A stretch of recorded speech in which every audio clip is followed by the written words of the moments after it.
Oh, he missed it twice. Come on. Come find it. I know you can. Come on. I know you didn't leave. There he is. I knew he didn't leave. Oh, get out of there. Get out of there. Get out of there. That's a chunker. That's a nice one. Oh my gosh, power pull down. How's it going, everybody, and welcome back to TRF. On today's episode, we're going to talk about the differences and similarities between the popping frog and the popper. Bring it in.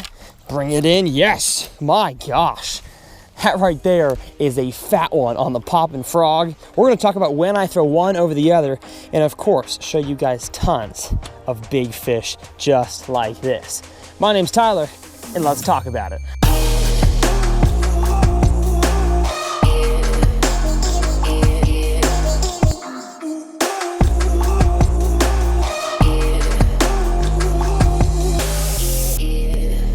Well, how's it going, everybody, and welcome back to Tyler's Reel Fishing. My goal here on this channel is to help you guys become better and more efficient bass anglers with every single video that I make. That way y'all can go out there and catch more fish and, of course, have a better time. Now, I love making videos for you guys, but I cannot make videos without sponsors that sponsor my channel and me personally. And so one of those has been around for a long time, especially here on my channel, is AFTCO. AFTCO is one of the best fishing clothing brands out there. In my experience, they are the best, and they are always raising the bar when it comes to the quality and usefulness of their fishing clothing. They are always making sure that it is purposeful and it fits our needs as anglers. I'm wearing the Barracuda Geo Cool shirt right now. It is one of the most comfortable fishing shirts I've ever worn. Of course, with all the shirts that I wear out on the water, especially living here in Texas and being on the water so many days a year, I have the face buff as well as the hoodie built in. I believe this is SPF 50, and of course y'all can use code TRF to save 15% off your order. Make sure that y'all are always checking the video description down there, because not only AFTCO but all my other sponsors have discount codes for you guys to take advantage of down there. So thank you so much to AFTCO for sponsoring this channel. Without further ado, I say we hop into talking about the differences and similarities between the popper and the popping frog. The popper was one of the first lures that I ever put in my tackle box. And when I say tackle box, I mean like old school tackle box. I've had a popper for a long time, ever since I can remember. When I was just in my pan fishing days, if I would decide to go for bass off the dock, I would have a popper, and it was usually a smaller popper like this one right here, the Strike King KVD. I believe this is the HC popper. I'll have the exact one linked in the video description below, as always with my tackle. But the popper is just a fish catcher no matter where you go. It's great, it floats, it makes a popping sound, or at least it should if done effectively, which I'll talk about here in a second. And it just catches fish all around the country by staying in that strike zone where those fish are and tantalizing them into coming up to strike this thing. I've caught some of my favorite bass catches ever on a popper, and actually one of my biggest tournament catches ever in high school was on a popper. It's, I believe, the third or fourth video on my channel. I go crazy, I'm dancing on the boat deck. It is a fun time. Just search Tyler's Reel Fishing popper and you'll find that video most likely. But the popper is an amazing lure. So what's the difference between this and a topwater popping frog? Aren't they both poppers? Don't they both accomplish the same thing? Well, we're going to talk about that. But of course, we're going to talk about the differences first. And the obvious difference is that topwater frog is weedless. You're not going to get hooked right there. Topwater popper has 2 treble hooks. So that's the immediate difference. Treble hooks, no treble hooks. Weedless, definitely not weedless. Starting off talking about the popper. What is this thing better at than the topwater popping frog? Well, in my experience, it actually emits a better popping sound. I have not found a topwater hollowbelly popping frog that emits the same pop noise that the hard plastic treble hooked popper does. The reason why it has the name popper is because if worked correctly with the correct line, the correct cadence. That's a loud cicada over there. If the popper is worked effectively, it should sound just like this.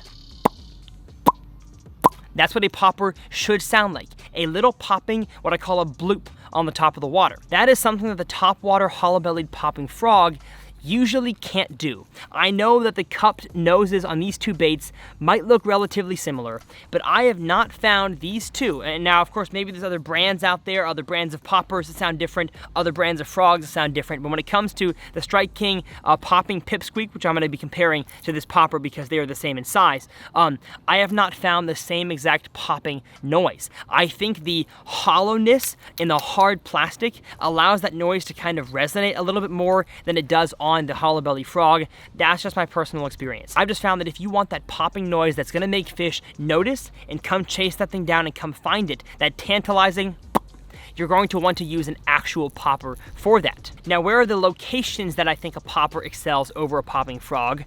I'm going to go with any open water situation. No matter if I'm fishing a surface lure or a subsurface lure, if I'm fishing in open water, I love to get away with treble hooks if I can, because you're going to have a better hookup ratio with treble hooks. That's just the way it is. Most of the time, with any lures, crankbaits, whatever, you have a better chance of hooking a fish, keeping them hooked, if you have 2, if not 3, or I guess 6, if not 9 hooks on your lure, as opposed to just 1 or 2. I always opt in to the treble hook route as opposed to the weedless hook route if I can. If I can get away with it and there's not some kind of cover in the water to snag on, I'm going to go with the popper. Now, I do throw this thing, especially in the springtime, around beds, around bluegill, bass beds and bluegill beds, around, shallow stumps, around some bushes. That just takes a little bit more casting accuracy and skill, which anybody can learn and acquire, but if you are not quite comfortable with that yet, that's definitely going to be where the topwater frog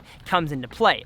And the last thing that I want to say when it comes to location with the popper, that it's not just the cover you could get snagged on around the surface of the water. You might have to worry about the cover that's down there on the bottom. And that is why oftentimes, even if the water is totally open, if I have stick-ups or bushes or grass that is underneath the water by a few feet, I'm very rarely going to choose to throw the popper. And that is because if that fish comes up to eat it and takes it back down to where it lives, let's say a flat of milfoil or hydrilla, for example, that fish could get the lure, the lure's in its mouth. If it swims next to that grass, I've seen it so many times where the hooks that are not in that fish's mouth get snagged on the cover that's down there. So even if the water is totally clean while you're fishing, if it's not clean underneath, you might want to think twice about throwing the popper and throwing the popping frog. And when it comes to conditions, like I said, this usually emits a bigger popping noise. So if you have any kind of wind, ripple on the water, I have found a popper is best for that. Now, of course, if the wind gets too high, you're going to want to throw some sort of different topwater, like a buzz bait, a walking topwater style bait. But if it comes to just a little bit of ripple on the water and you still want to throw topwater, I would say a popper is better than a popping frog. So now that we've talked about the popper, actually, you know what? Let's talk about gear real quick. What I usually throw a topwater popper on is going to be a 6'8", maybe a 6'6" to a 7'2" medium to a medium heavy action rod. And of course, that medium heavy determines what pound line I'm going to throw. It's always going to be braided line. I'm never throwing it on fluorocarbon for sure. That's a big oh heck no. You can throw it on monofilament, but when it comes to line, if it's a medium action rod, I'm going to throw it on 30-pound braid, and if I'm throwing it on, 40 to 50-pound braid on a medium action rod, and if I'm throwing it on a medium heavy action rod, I can downsize that braid a little bit to the 40, 30-pound braid. You can throw it on a spinning rod. Oftentimes, especially with this size popper, I will throw this on a spinning rod on 20-pound Seaguar Smackdown braid. It just all depends on what you are comfortable with. I'm not going to say you're more efficient with a bait caster over a spinning rod for a popper, but especially if you're fishing in shallow target situations, you want to make as many casts as possible. A higher speed gear ratio on a bait caster will work better for that. So that is the popper. That is when, where, and how I throw that.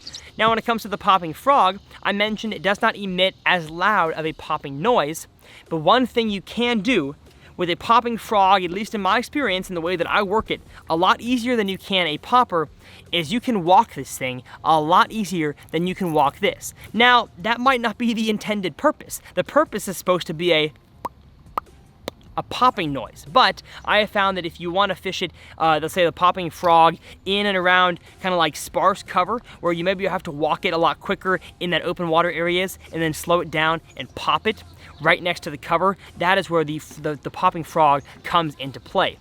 I love throwing this thing where you can't throw the popper. Of course, over lily pads, right next to grass, in and around shallow bushes and sticks, and anywhere that cover is going to come into play when those fish are fighting you.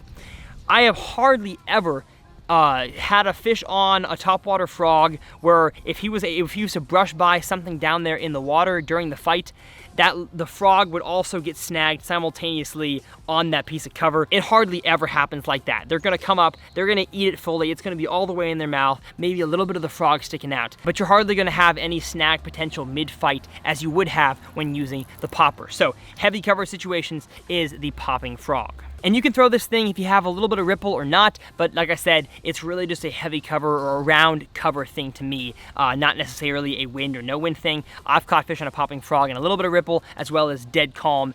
If you have a lot of wind out there, I found that throwing a frog, no matter what size or type you're throwing, is really not the best thing to do. A buzz frog is usually better if you still want to stay heavy cover and throw topwater. But if you have any kind of wind, again, and you're in a slightly open water situation, you're going to want to be throwing the walking topwater lure, which I talked about, and I believe the last video I released, which was how to catch the bigger bass in your bodies of water. So make sure you guys check out that video linked below. And when it comes to the gear that I throw the hollow belly topwater popping frog on, I throw it on almost the exact same lengths as this rod, but just one power up. So medium heavy is the lightest that I'm gonna go, and then heavy is the heaviest that I'm gonna go. Usually lands for me at a 7-foot or 7.3 medium heavy, 7.3 heavy. Sometimes I'll chunk it on a 7.4 heavy or 7.6 heavy. It's just a little hard with a light lure like this one here. Since we're comparing these two right here, it's a little hard to get this lure to fly as far with a heavy action rod. Just harder to get that angle correct on your release. But if we're talking about just a regular popping frog, this one here, I throw all the time on a 7.4 heavy, 7.6 medium heavy, or a 7.6 heavy. Again, you can kind of throw it on whatever you want. 50-pound braid or a 65-pound braid is always what I'm throwing a frog on, no matter if it's the full-size popping frog or the pipsqueak, the smaller sized. If you're throwing it around heavy cover, you're going to want that heavy size line. It's almost not debatable. You can throw whatever the heck you want. Again, your preferences are your preferences, but I'm just saying what's going to be most efficient is going to be throwing it on a heavier style of line. So that is all that I have for you guys. Make sure, again, you're checking out those links in the video description below. And if you have any questions about certain fishing topics or techniques, make sure y'all are searching here on YouTube, Tyler's Reel Fishing, and then whatever topic you want to learn in the blank after that, press enter, and you'll probably find some videos that I have made on that topic. Again, my whole goal is to help you guys become better and more efficient bass anglers. I say we hop back on the water to catch some awesome fish here on the popping frog. Where? Oh. There he is. There he is. I put on a frog if I was you. Because they are biting it and they are angry. Boom. Poppin' pad perch. Poppin' pad perch. Gets the bigs. They're not even a big, just a little guy, but a fun guy. He was acting big.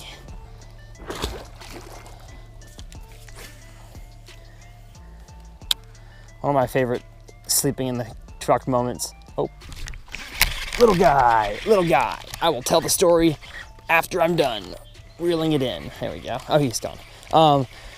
Was at the Texas High School State Championship tournament. We get there and it was pouring rain the whole drive. And we're like, maybe it'll stop raining when we get there. And it didn't. And everybody's launching their boats and we're like, y'all gonna wait in the rain. So we took a nap.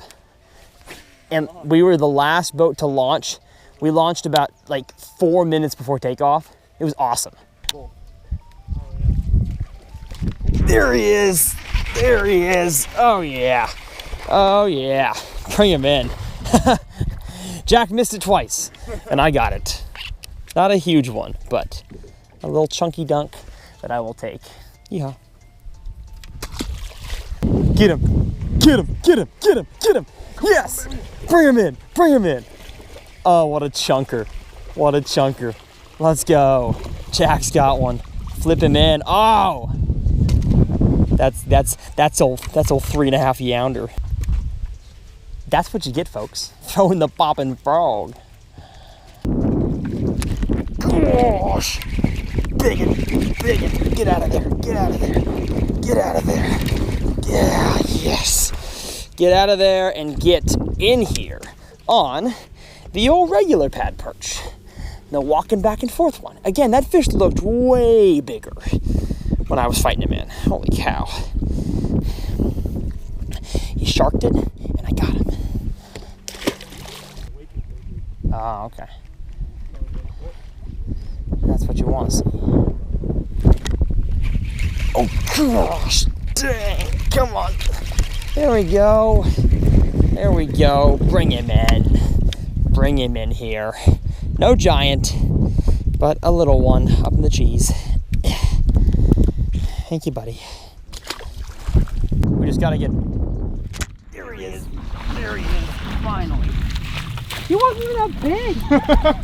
Come on. No wonder he couldn't get his mouth around it. That thing looked huge when I first looked. I could be multiple fish. Yeah, that's true. Wow. Okay. Fish are biting, folks. And now I'm going to downsize to the pipsqueak.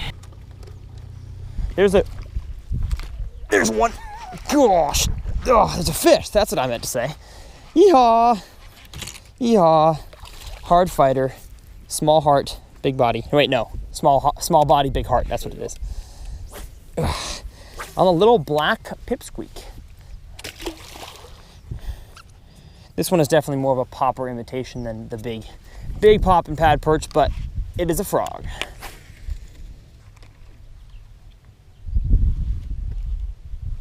There we go. I let the frog float back up, and he got it the second time. Ha ha ha. Where the big uns go? Where are your friends? I ripped a hole in his face. Oh, got one. Oh, uh-oh. It's getting crazy around here. We're gonna power pull down. There's probably multiple fish. Again, y'all, with most topwaters, you do not want to set the hook too early. I know people say it, but it's worth saying again.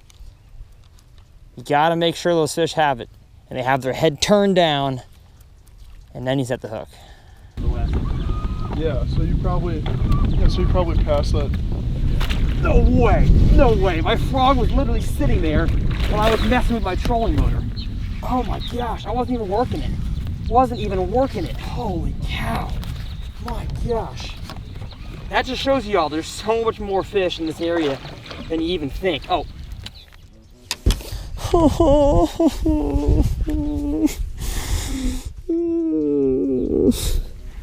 That was a grande. Well, I wasn't prepared for that anyways. That's okay. Oh, hello. That one followed it out. Little guy. What was the spinner reel one I was thinking? Like I caught a 6.5 at Rayburn. Oh, that was the one you boat flipped, yeah. I was in all those trees, I remember. That was a fun tournament, man. Gosh, oh my gosh, oh my gosh, oh my gosh. Oh my gosh, oh my gosh, oh my gosh. Oh, yes. Get in here, buddy. You looked so much bigger the entire fight. I mean, you're still a nice fish, but you look like a 5-pounder the whole time. Oh, yes. Let's go, baby. That right there is how we do it, folks. Biggins all day long on the pop and pad perch. Boom. Pop and frog is my favorite. Unless I'm in total cheese, like I mentioned, I'm going to be going with the pop and pad perch. And in that situation, you need a strong hook set to get that fish. Heck yeah. Oh, I keep falling and hitting my knee on this clip.